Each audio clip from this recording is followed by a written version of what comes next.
As dawn breaks over Athens sometime during the 5th century BC, the city that would eventually give the world democracy is already stirring. Its considerable population, historians estimate numbering between 200 and 300,000 people, beginning another day in the most influential city-state. Athens, during this particular historical period, often referred to as its Golden Age, connected especially to the political leadership of the statesman Pericles, experienced a remarkable concentration of cultural, artistic, and philosophical achievement that would influence Western civilization for well over 2,000 years. The city's most visible landmark, the Acropolis, a fortified hilltop dominating the cityscape, housed the Parthenon, a magnificent temple dedicated to the goddess Athena. Constructed during this Golden Age, it reflects sophisticated architectural achievement that continues impressing engineers studying ancient construction methods even today. For historical honesty, the political participation and civic rights Athens is famous for were restricted specifically to free adult male citizens. This represented considerably less than half of the city's total resident population, excluding women, enslaved people, and foreign residents from the democratic process. Understanding ancient Athens honestly requires holding both its remarkable achievements and this significant, foundational exclusion in mind simultaneously. Athens occupied a central position, maintaining extensive political and commercial relationships across the wider Aegean and Eastern Mediterranean region. The city's combination of naval power and commercial wealth created significant regional influence that shaped Greek political affairs throughout the 5th century BC. As the sun sets over the Attic Peninsula, the legacy of this complex city-state remains etched into the foundations of the modern world. Athenian democracy, developed and refined across the 6th and 5th centuries BC, represented a genuinely significant historical political innovation. It allowed citizens direct participation in political decision-making through regular assembly meetings where major policy decisions were debated. Matters of war, taxation, and public expenditure were decided through direct citizen voting rather than through hereditary monarchy or narrow oligarchic rule. However, Athenian citizenship was restricted specifically to free adult men born to Athenian citizen parents. This definition encompassed only somewhere between 10 and 20% of the city's total resident population at any given time, meaning the overwhelming majority, including all women, all enslaved individuals, and all foreign residents, possessed no formal political voice. The Athenian assembly, known as the ecclesia, met regularly on the panics, where eligible male citizens gathered to debate directly on political questions. This innovation is considered foundational to the broader development of democratic political theory across many subsequent centuries and civilizations. Citizens also participated in randomly selected juries and government administrative positions filled through random lottery selection rather than election. This reflected the principle that ordinary citizens, not merely wealthy individuals, were capable of fulfilling judicial responsibilities within this participatory system. Beyond citizens, Athens maintained a significant population of resident foreigners known as metics, who lived in Athens for entire lifetimes. Despite contributing to the city's economic activity through trade and craft, they never possessed formal Athenian citizenship or political rights. They existed within a distinct legal category, requiring specific registration and payment of a special tax not required of citizens. This reflects another significant category of long-term residents, systematically excluded from the celebrated democratic political participation. At the heart of daily Athenian public life stood the agora, a large, open public space serving simultaneously as the city's primary marketplace, a significant center of political and legal administration, and a genuine gathering place where philosophical discussion and social interaction occurred continuously throughout each day. The agora's commercial function involved considerable daily activity, with merchants selling agricultural produce, craft goods, and imported items reflecting Athens's significant Mediterranean trade connections, while moneylenders, craftsmen, and various service providers conducted their daily business within this same bustling central public space, creating genuinely vibrant commercial activity that historians studying ancient Athenian economic life consider central to understanding the city's broader practical daily functioning beyond its more celebrated political and philosophical activities. Beyond commerce, the agora also housed significant government buildings, including the council chamber, where a smaller body of citizens, selected to prepare specific legislative proposals for the broader assembly's consideration, conducted regular administrative business, along with law courts where citizen juries heard and decided legal disputes and criminal cases. The agora's genuine significance as a center of philosophical and intellectual discussion cannot be overstated, with historians noting the space served as an informal gathering point, where philosophers, including most famously Socrates according to Plato's dialogues, engaged ordinary Athenian citizens in extended philosophical discussion and debate, reflecting the broader, genuinely remarkable Athenian cultural pattern of embedding serious intellectual and philosophical inquiry directly within ordinary public daily life, rather than confining such discussion exclusively to specialized formal educational institutions, separate from everyday public space and interaction. Athens during this historical period fostered a genuinely remarkable concentration of philosophical and educational activity, with the city attracting and producing philosophers, whose written work and recorded teaching would go on to influence Western intellectual and educational tradition for well over 2,000 years following their activity. Socrates, perhaps ancient Athens's most historically significant philosopher, developed a distinctive method of philosophical inquiry through sustained questioning and dialogue, engaging fellow Athenian citizens in extended examination of ethical, political, and philosophical questions, a teaching approach preserved primarily through the written dialogues of his student Plato. Since Socrates himself notably left no surviving written philosophical texts, modern understanding of his teaching depends considerably on secondary accounts from students and contemporaries. Plato himself established a formal school known as the Academy in Athens, representing one of the earliest documented institutions of organized higher philosophical education, while his own student Aristotle would later establish a competing school known as the Lyceum, together representing foundational institutions in the development of organized education. It is worth noting that formal educational opportunity within Athens was generally restricted to the sons of citizen families possessing sufficient wealth to support such studies. The philosophical achievements Athens is justly celebrated for were accessible only to a relatively narrow segment of the city's population, reflecting broader patterns of restricted civic participation. These factors characterized Athenian citizenship and political rights more generally during this historical period, shaping the very foundation of the Western intellectual legacy. Athenian women's daily lives and legal standing differed dramatically from the celebrated political participation and public intellectual life associated with Athenian male citizens, representing a genuinely significant, often underappreciated aspect of understanding daily life in ancient Athens, honestly and completely. Athenian women possessed no formal political rights whatsoever, could not participate in the assembly, could not serve on juries, and generally could not independently own significant property or represent themselves in legal proceedings without a male guardian, typically a father, husband, or other close male relative, formally representing their legal interests, reflecting a genuinely restrictive legal and social position that historians consider considerably more limited than the position women held in other city-states. Respectable Athenian citizen women's daily life generally centered around the household domestic sphere, with many wealthier Athenian homes incorporating specifically designated women's quarters, reflecting broader cultural expectations regarding limited female public visibility.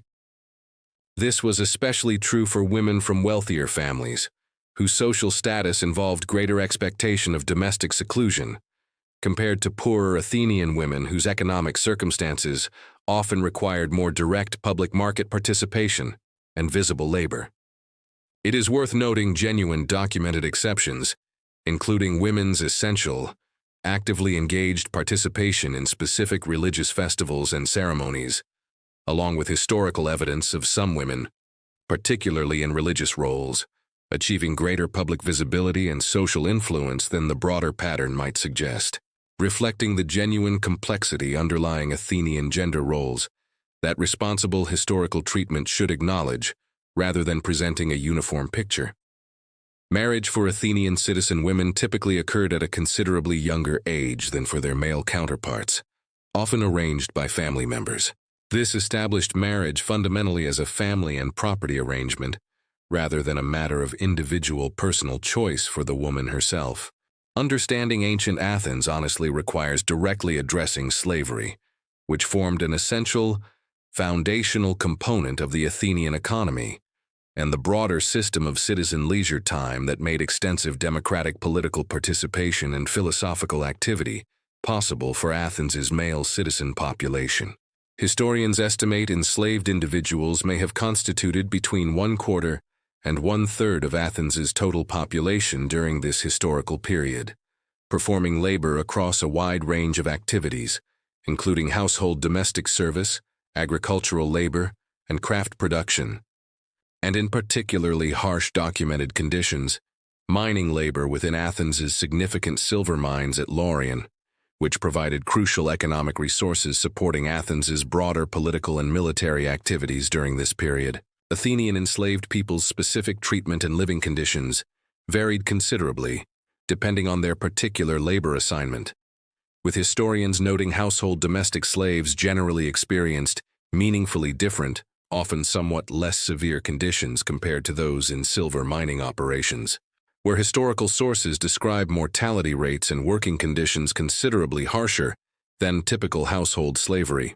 Reflecting the broader, genuine range of experience historians emphasize existed within ancient Athenian slavery, rather than any single uniform enslaved experience. This foundational reliance on enslaved labor represents an essential component of understanding how Athenian citizen men possessed sufficient leisure time to participate extensively in assembly meetings, jury service, and philosophical discussion. Since this civic participation depended directly on enslaved labor, performing the practical economic work that would otherwise have consumed citizen men's daily labor. Athenian theatrical performance, particularly during the significant annual religious festival known as the City Dionysia, held genuinely central cultural and civic significance within Athenian public life, extending well beyond simple entertainment into genuine religious observance, and significantly, direct public engagement with contemporary political and ethical questions. The City Dionysia featured formal dramatic competitions, with playwrights submitting new tragic and comedic works for public performance and judgment before large Athenian audiences. With historians studying ancient Athenian theater, noting these theatrical productions frequently engaged directly with contemporary political questions, moral philosophy, and civic values, functioning as genuine public forums for exploring significant ethical and political questions through the dramatic medium, extending well beyond purely escapist entertainment function alone. Significant Athenian playwrights active during this period, including Aeschylus, Sophocles, and Euripides in tragedy, along with Aristophanes in comedy, produced works that continue receiving serious critical and scholarly attention well over 2,000 years after their original Athenian performance, reflecting genuinely enduring literary and philosophical significance that historians consider foundational to the broader subsequent development of Western dramatic tradition and literary criticism.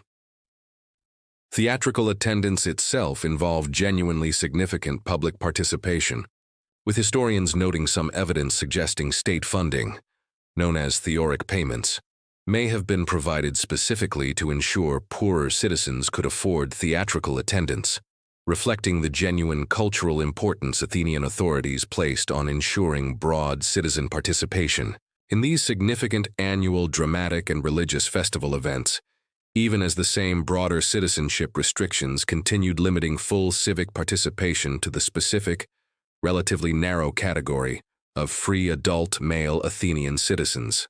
Religious practice pervaded nearly every dimension of daily Athenian public and private life, with the city maintaining extensive formal worship dedicated to its patron goddess Athena. Alongside Athena, the city honored the broader pantheon of Greek deities recognized throughout the ancient Greek world, integrating them into the fabric of society. The Parthenon represented the most architecturally significant physical expression of this civic religious devotion. Constructed using considerable public financial resources during the mid-5th century BC, it housed a genuinely massive gold and ivory statue of Athena created by the sculptor Phidias, representing one of the most celebrated artistic achievements of the ancient world. Numerous surviving ancient historical and literary accounts describe this remarkable, though not directly surviving, ancient artistic creation in vivid detail. Religious festivals occurred regularly throughout the Athenian civic calendar, with major celebrations including the Panathenaea, a significant annual festival honoring Athena. The festival included athletic competitions, musical contests, and an elaborate public procession, providing regular occasion for broad public participation and civic celebration. This celebration extended across Athenian society more broadly than the narrower citizenship restrictions governing formal political participation. Athenian religious practice involved a practical concern with maintaining proper relationship with the gods through appropriate sacrifice, ritual observance, and temple maintenance. Maintaining correct religious practice held direct significance for the city's broader political, military, and economic well-being, rather than being merely symbolic. Religious authority within Athens did not rest with a separate priestly class, but instead remained substantially integrated within the broader civic and political structure. Many religious offices were filled through the same lottery selection process governing other civic positions, reflecting the integration of religious and civic authority. This unified governmental system avoided creating separate powerful institutional structures, ensuring that religion and the state functioned as one cohesive entity. Athens's broader economic and political significance depended considerably on its access to the sea, with the nearby port of Piraeus serving as Athens's crucial maritime gateway, connecting the city to extensive Mediterranean trade networks, and significantly, supporting the powerful Athenian navy that underpinned much of the city's broader political and military influence throughout the eastern Mediterranean. Athenian maritime trade brought considerable grain imports, particularly from the Black Sea region, essential to feeding Athens's substantial urban population. Since Attica's own local agricultural land could not independently produce sufficient food to support the city's considerable total population, reflecting Athens's genuine, significant economic dependence on maintaining secure maritime trade routes and naval dominance throughout the broader Aegean. The Athenian navy held genuine additional political significance beyond simple military capability, since naval service was accessible to poorer Athenian citizens, lacking the wealth necessary to independently equip themselves for infantry combat, unlike the more expensive equipment required for traditional hoplite service. This meant Athens's naval military capability directly connected to, and arguably helped reinforce, the broader democratic political inclusion of poorer citizen classes. This combination of maritime trade, naval power, and Mediterranean influence made Athens one of the most economically and politically significant city-states. However, this position of influence ultimately proved genuinely difficult to sustain across the extended, costly military conflicts, particularly the Peloponnesian War. These conflicts against Sparta would eventually challenge and, over subsequent decades, gradually diminish Athens's particular historical position of regional dominance. More than 2,000 years after its particular historical golden age, ancient Athens continues exercising genuinely remarkable, lasting influence across Western political philosophy. Its influence extends through literature, theater, and broader intellectual tradition, offering modern audiences both genuine inspiration and, appropriately, important historical lessons. These lessons regard the significant limitations underlying even history's most celebrated political and cultural achievements, requiring a deeper, more honest look at Athenian society. Understanding Athenian democracy honestly requires holding simultaneously both genuine appreciation for its historically significant political innovation and its direct political participation. However, we must also acknowledge that this celebrated system excluded the substantial majority of Athens's actual resident population, from any formal political voice. This excluded population included all women, all enslaved individuals, and all foreign residents, despite the city's reputation for progress and inclusive thought. This historical complexity offers valuable broader insight well beyond ancient Athens, providing a reminder regarding the importance of examining precisely who benefits. We must ask who remains excluded from any political or social system celebrated for its inclusive characteristics, a relevant lesson today. Standing today among the preserved ruins of the Athenian Agora, or gazing up at the Parthenon's still-standing marble columns atop the Acropolis, it becomes possible to appreciate both the remarkable philosophical, artistic, and political achievement Athens accomplished, and a complete historical understanding of inclusion. We see exactly whose daily lives and voices these celebrated achievements actually included, and, just as significantly, whose they did not.